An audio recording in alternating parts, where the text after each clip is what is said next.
As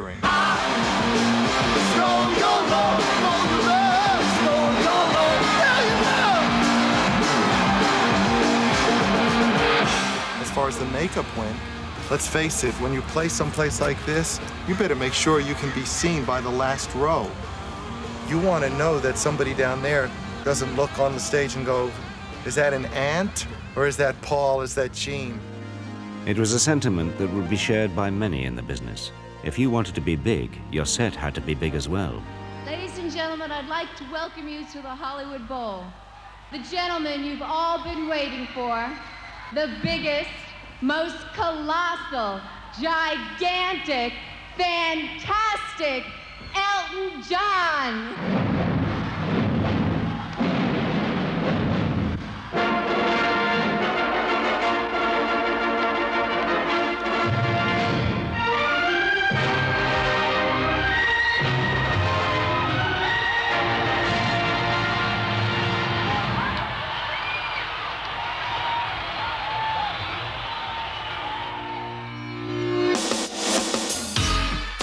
Without enough juggernauts to transport a circus, no rock band was really in business.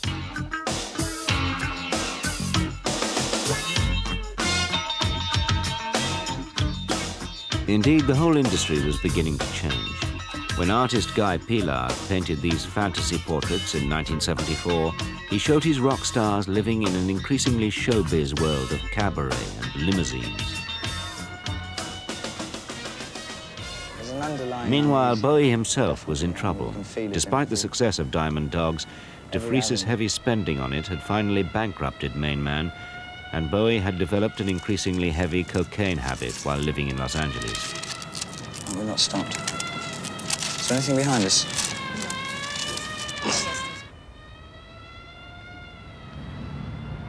I think I thought of David Bowie when I first was trying to figure out who would be Mr. Newton. Someone who was inside society and yet awkward in it. I don't know how to explain that, but awkward in it. Someone that would find themselves, someone who is at odds with society. A new suit came in. It's not your color, it's blue. During the making of the film, David got more than into the character of Mr. Newton. I think he put much more of himself than we'd possibly been able to get into the script. I don't want to talk to anyone. It was linked very much to his ideas in his music. And towards the end, I realized a big change had happened in his life. Mommy, what's happened to you? What's happened to me? Nick Rogue does say that I took some of the character of Newton away with me from The Man Who Fell to Earth. The thing that I objectively remember taking with me was the wardrobe. I literally walked off with the clothes. And I used the same clothes on the Station to Station tour. Bowie went back to basics. No set, no frills, and a series of albums that saw him moving to a more sparse electronic sound.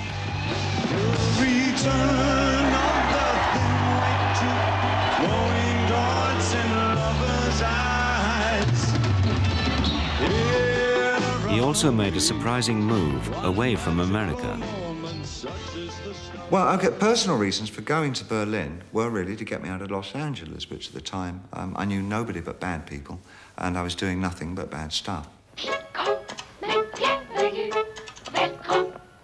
In fact, Berlin was in many ways the perfect place for Bowie. It had been almost a spiritual home for this whole movement of rock and roll. Lou Reed recorded an album called Berlin without having been there. In Berlin, by the wall. The Doors covered Kurt Weill songs. You were 5 foot. And now Bowie was to be joined there by another survivor of the era. Meine Damen und Herren, Mesdames et Messieurs, Ladies und Iggy Pop had also been managed by Tony de Vries, and it had ended in tears. He too needed a change. I'd always been fascinated with the Germans. A lot of guys in rock and roll liked the uniform, you know. And I went there with Bowie, and basically we just dug the whole idea that this was Berlin. This is a war zone. This is no man's land.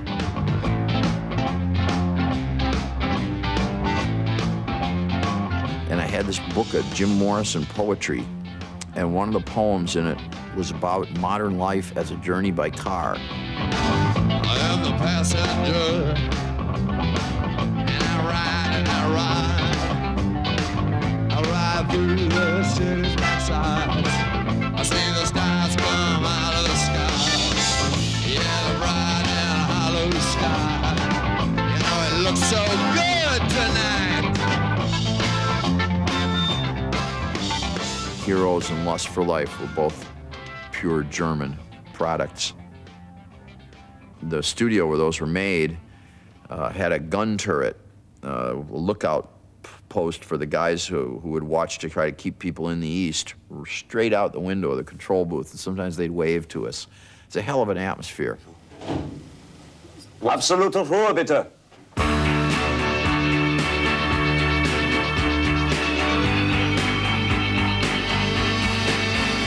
The studio, Hansa by the Wall, was a very wise choice. There was no mistaking the sound. We had a feeling on tape immediately. I wish I could swim. And I carry that sound throughout every overdub. There's a kind of a clanging metallic sound, which is David or I hitting a big metal ashtray. Though nothing will keep us together. We had a microphone about the customary 9 inches from his face. Then we had another microphone about 20 feet from himself. And then we had another microphone about 50 feet. And we put these things called gates, an electronic gate on each microphone, so that when he was singing, like, very quietly, like, you could be me and all that, like that, only this microphone was open. It had no gate on it. If he sang a little louder, the next microphone would open up with the gate, and that would make sort of this big splash of reverb. And then if he really sang loud, the back microphone would open up, and it would just open up this enormous sound.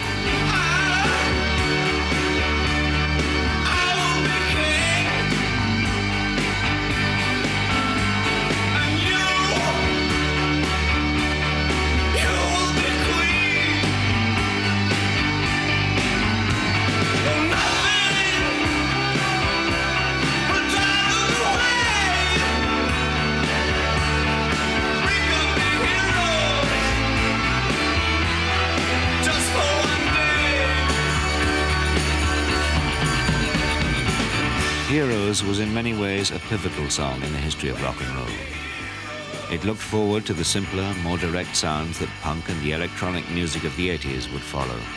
But it was also an epitaph for an era when rock stars had acted out extreme roles in an attempt to confront themselves and their audiences with who they really were, when, on stage at least, they could be heroes just for one day.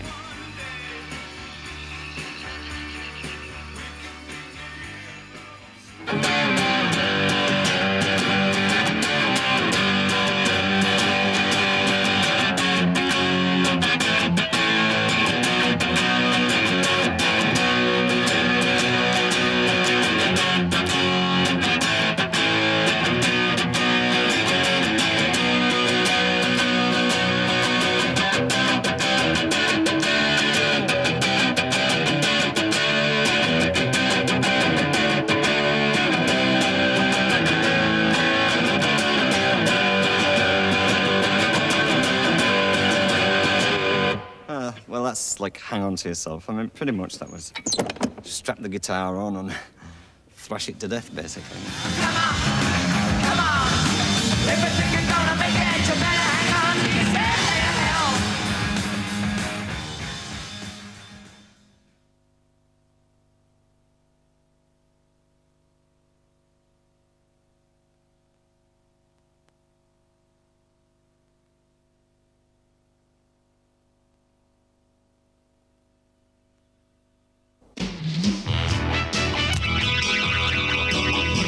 Call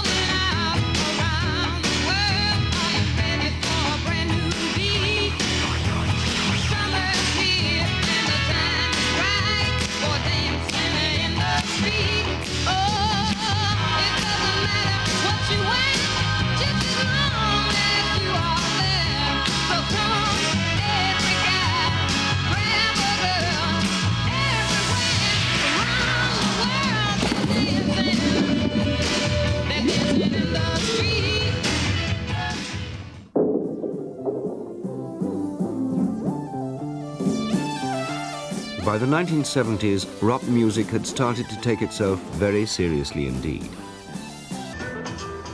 In Britain, the predominant trend was for progressive rock, performed in vast stadiums and released as concept albums. If a song wasn't at least 20 minutes long, it wasn't worth playing. There